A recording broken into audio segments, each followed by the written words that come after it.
kind, like the land itself was holding its breath. The familiar crunch of gravel beneath my tires should have been comforting.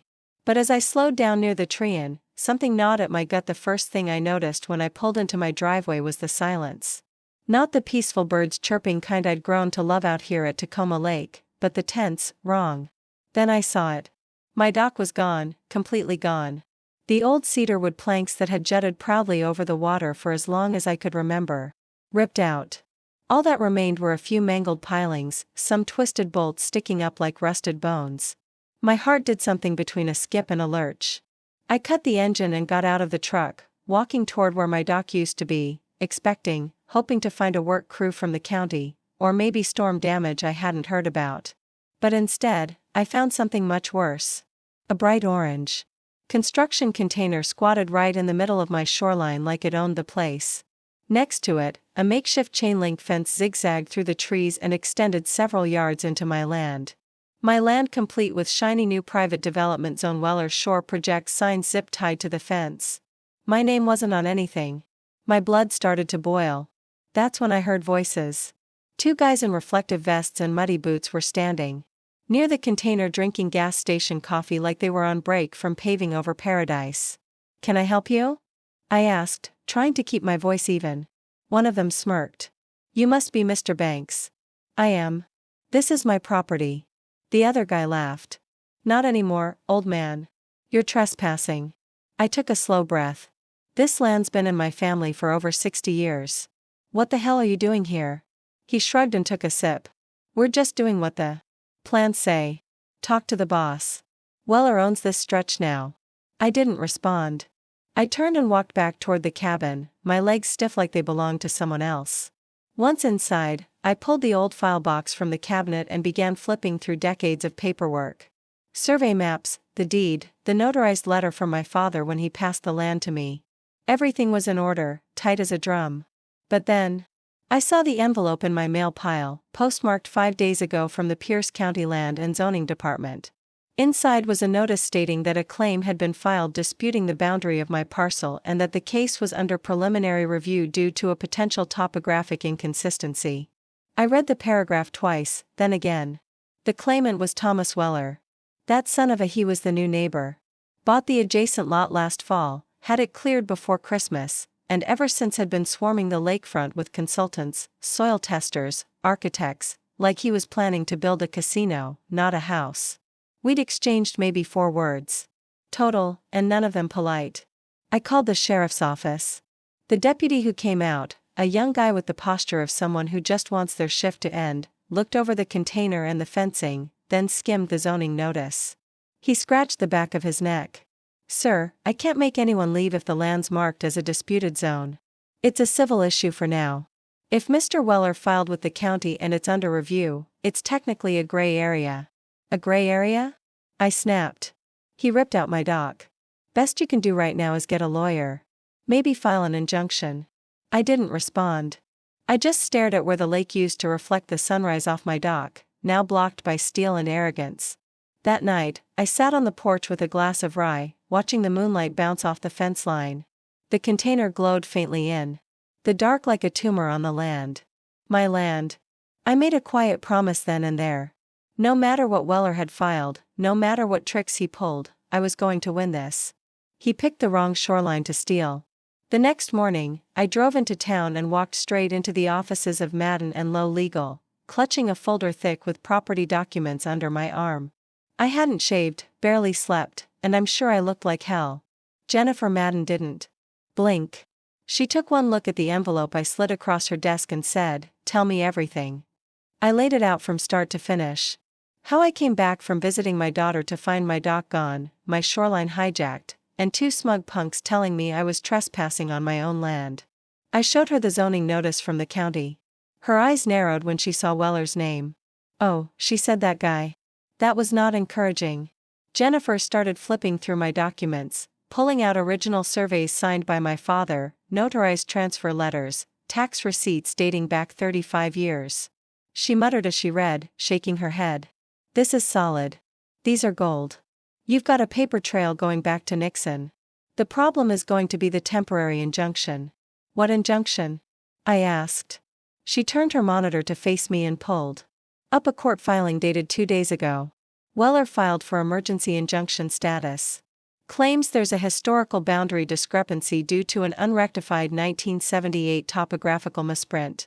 And the judge granted it pending review. He used a printing error. I nearly choked. That's his case. And a sketchy land survey, she added. Filed. By a man named Harry Denner. Used to work with the county. Let me guess, fired. She was already typing. 30 seconds later, she turned the screen again. Sure enough, Harry Denner dismissed 4 years ago for falsifying easement reports and accepting in-kind compensation. Translation: crooked as a pile of snakes. Jennifer leaned back. This is what Weller's doing. He found a disgraced surveyor, cooked up a new boundary map, and used a dormant zoning anomaly to sneak through a temporary claim. That's how he got the injunction. Makes it look like there's a genuine conflict. And the judge bought it.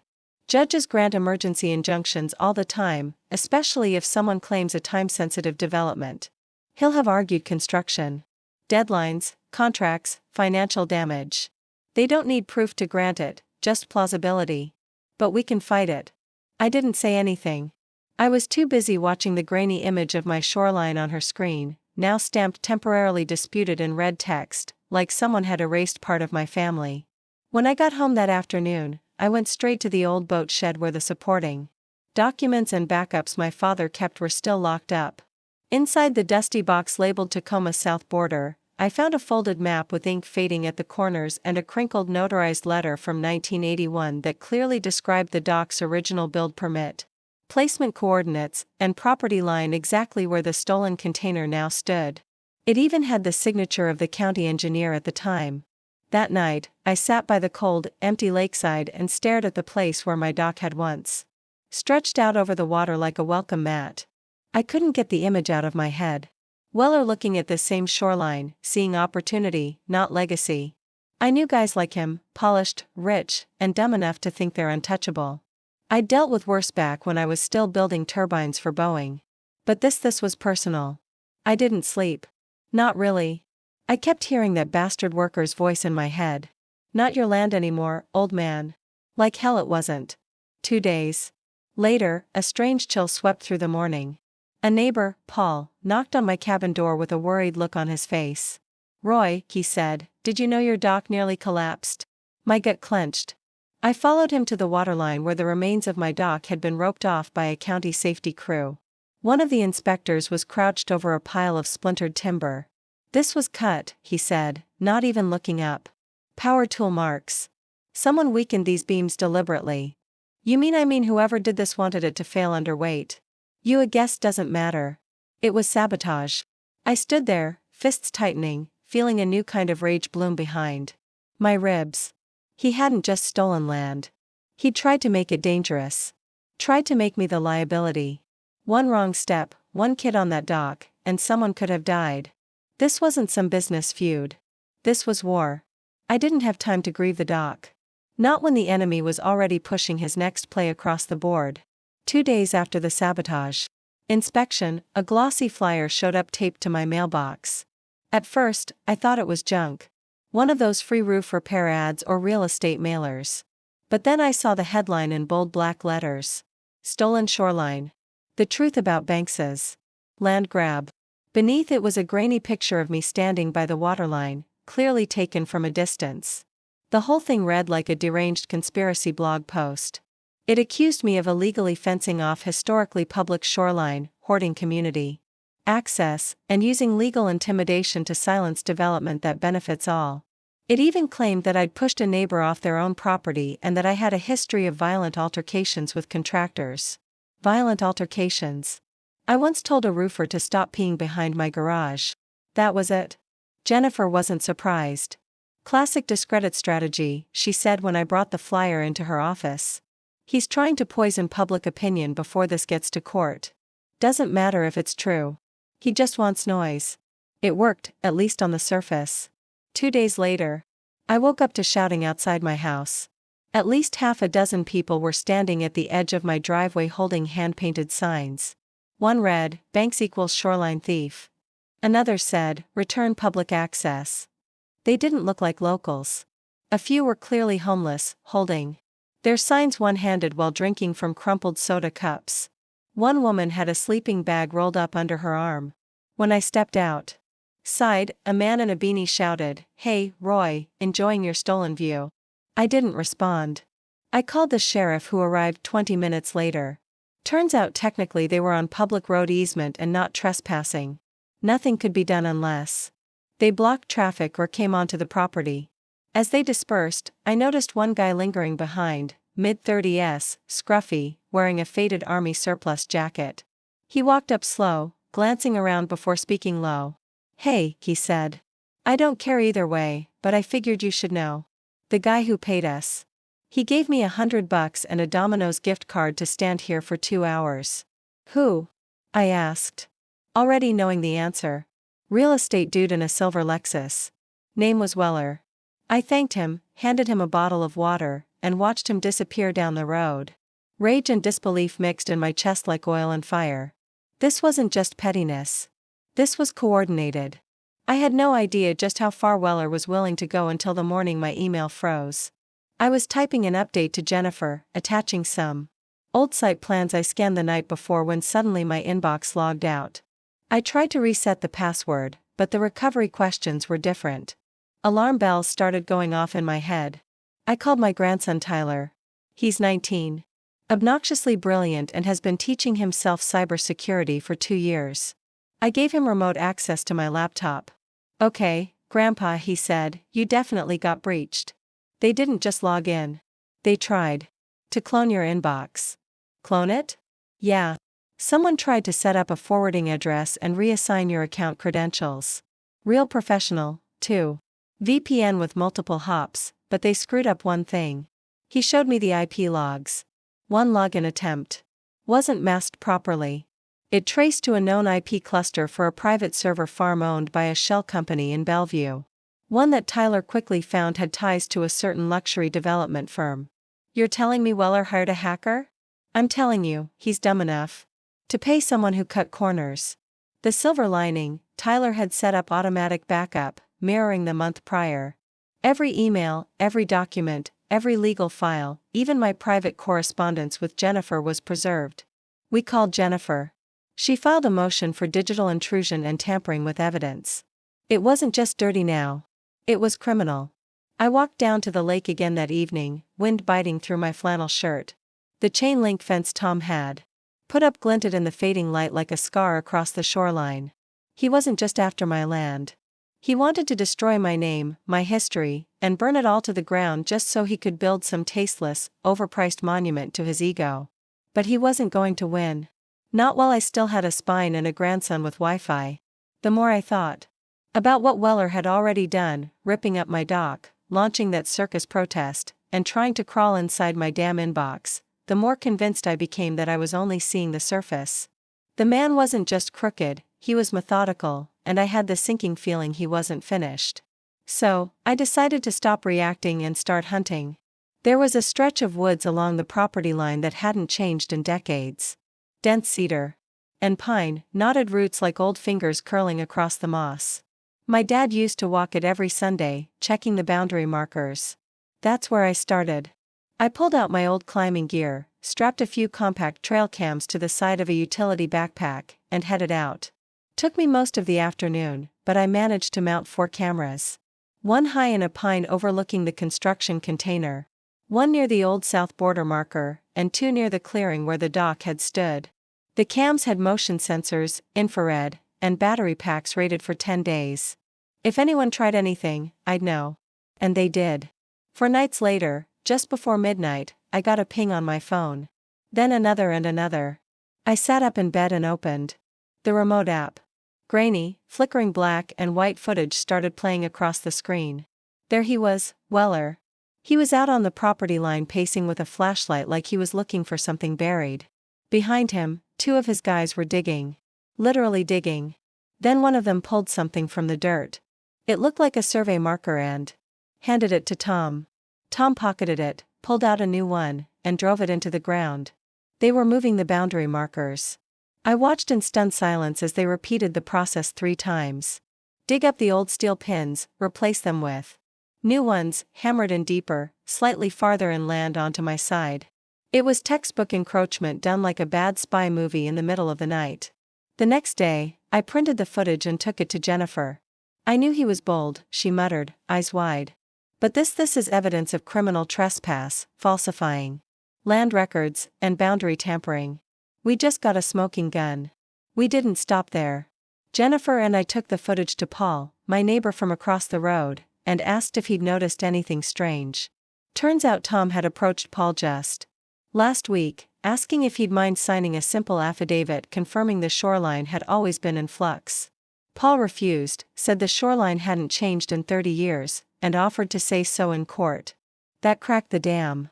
In the next 48 hours, I got similar confirmation from 4 other neighbors. Each one reporting that Tom had either asked them to sign vague clarifying statements or offered gift cards and discounts on future access to his shoreline development. One neighbor, Lisa, even showed me a draft of a letter he wrote for her, signed with her name already printed on it. He wasn't just faking borders.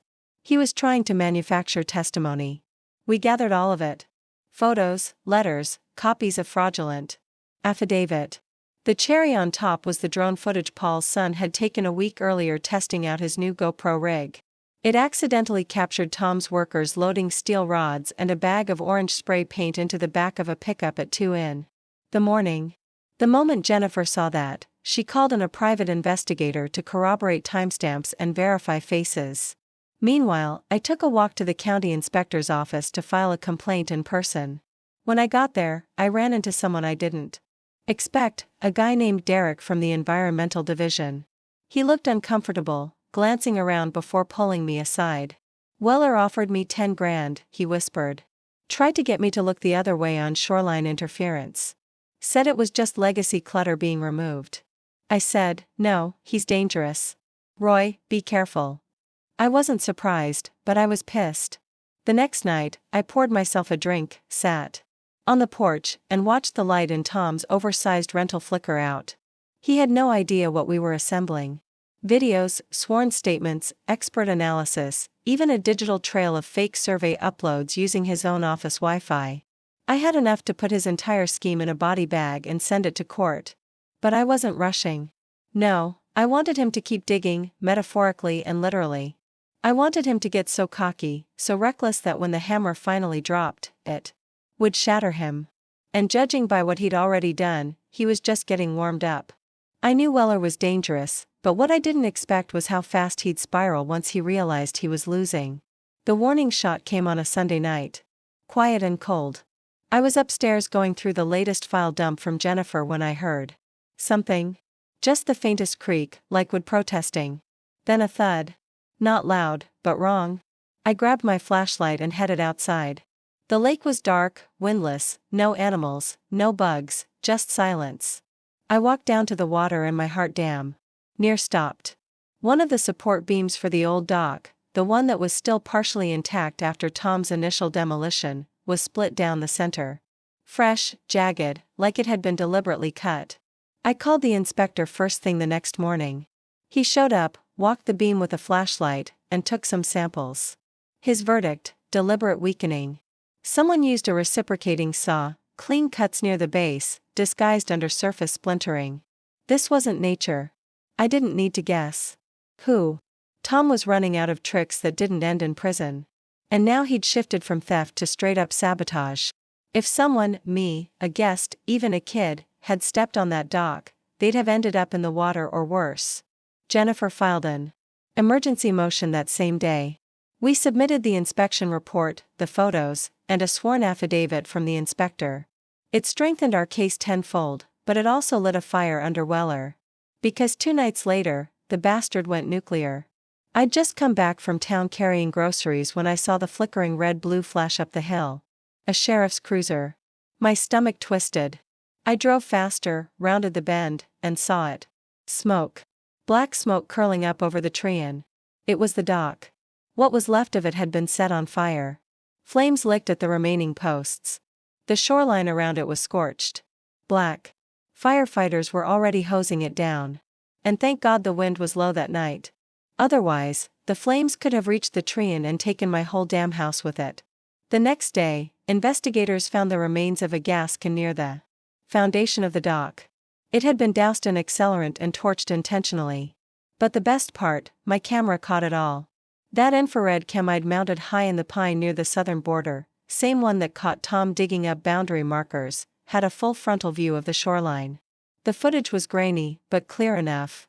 Tom, wearing a black hoodie and baseball cap, climbing out of a low-profile skiff, carrying a gas can, he poured it along the dock base, took a moment to look around, and then lit the damn thing with a long-necked lighter.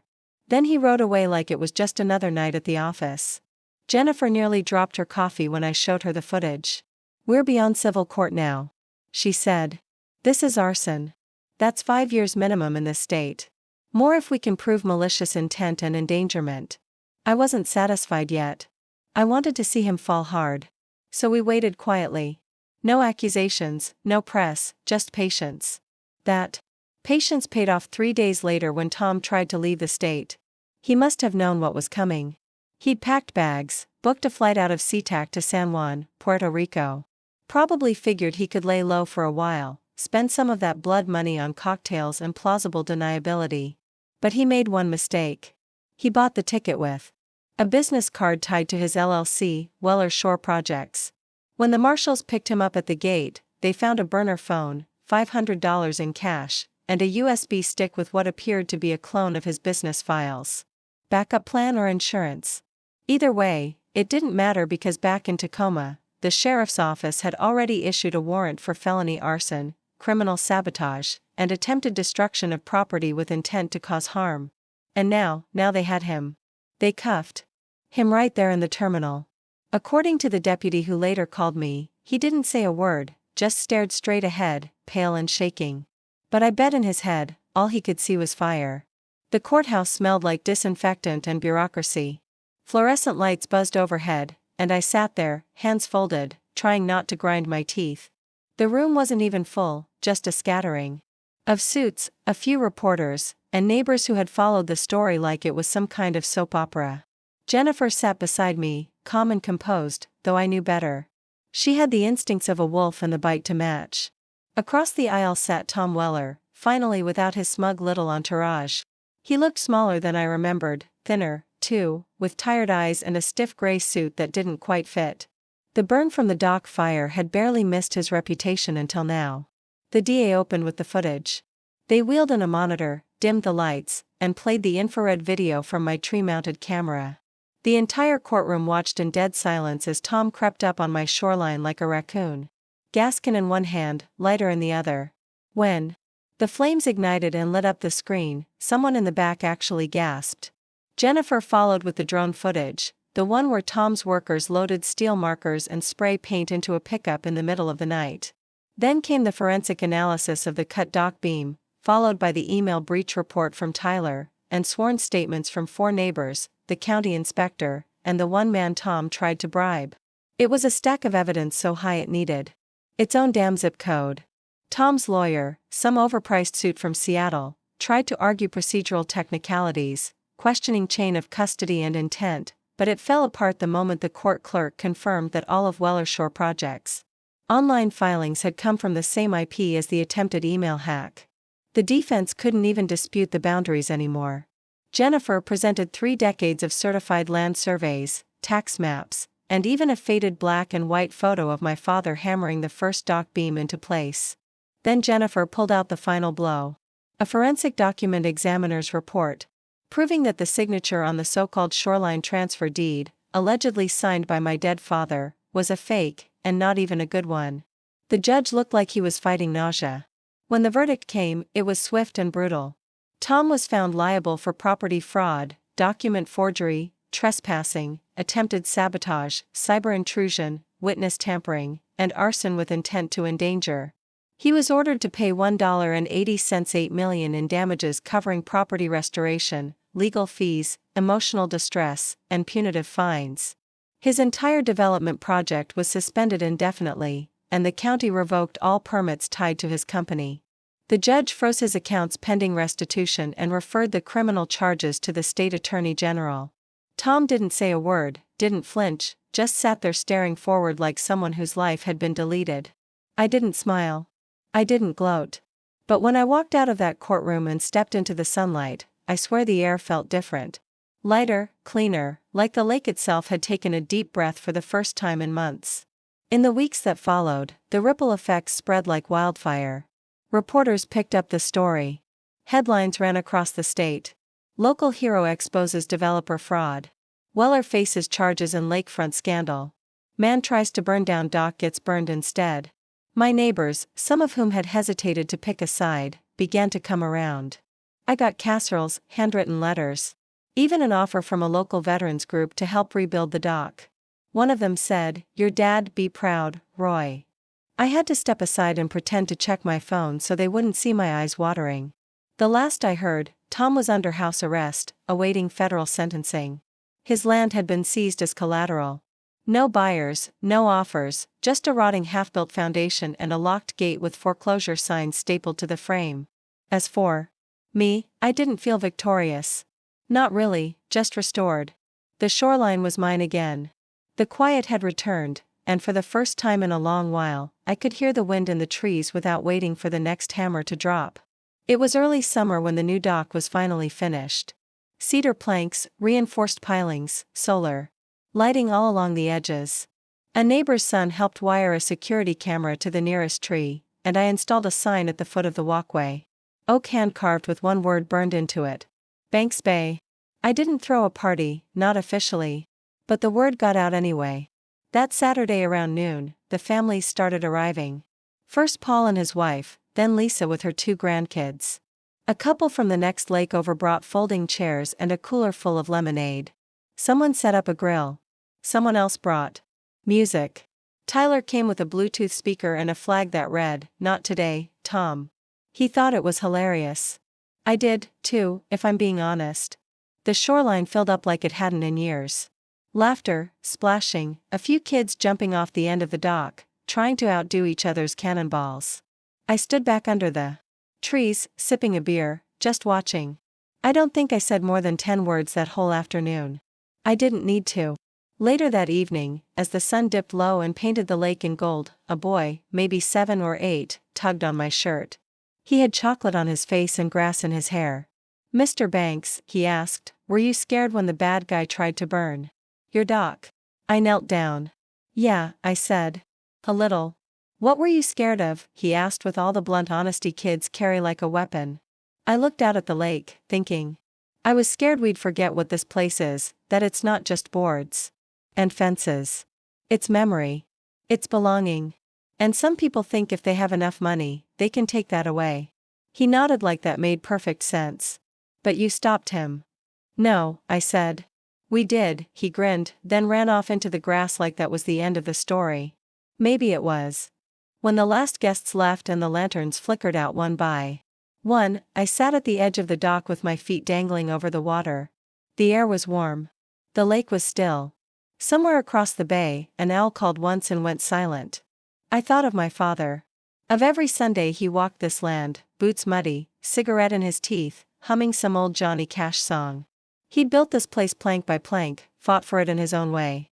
And now I'd done the same, not for money, not even for legacy, but because some things once taken can't be replaced. So you don't let them go.